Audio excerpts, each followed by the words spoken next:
আসসালামু আলাইকুম ভাই ও বোনেরা, আজকে আমাদের দুপুরের খাবার। এই যে এখানে কচু শাক নিচে আম্মু এগুলা ঘাটি করবি, এতে কাঁচামরিচ দিচ্ছে, এখানে ডাল ভিজায় রাখছে ওই যে আম্মু মরিচ কাটতিছে। আমাদের আমার আম্মু কচু শাক ঘাটি রান্না যদি দেখতে চান আমার সাথেই থাকুন। এই তো গাইস, আমাদের কচু ঘাটা হয়ে গেছে, মানে ঘাটা মানে সিদ্ধ করা হয়ে গেছে। আম্মু হলুদ দেয়নি, কারণ হলুদ দিলে আর আপনার মনে করেন যে হবি না, ডাল সিদ্ধ হবি না। এই যে এখন আম্মু কি করবি, এগুলো হচ্ছে হলুদ দিয়ে ঘটনাটা ঘাটে লিবি। আমার সাথেই থাকুন। এই তো গাইস, আম্মুর কচু ঘাটা হয়ে গেছে। এই যে ঢাল নিছে, এখন আম্মু এই যে এখানে পাতিল তুলে দিছে, তেলানি দিয়ে দিবি। আমরা তেলানি কই, গ্রামের মানুষ, গ্রাম্য ভাষায়। সাথেই থাকুন।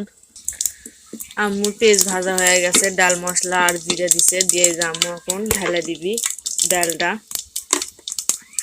এই তো ডালের ফাইনাল লুক। আমার আম্মুর ঘাটি কেঙ্কা লাগলো, রান্নার রেসিপিটা অবশ্যই কমেন্টে জানাবেন, আর আমার চ্যানেলটির পাশে থাকবেন। আজকের মতো এখানে বিদায় নিচ্ছি। আল্লাহ হাফেজ, ভালো থাকবেন সবাই।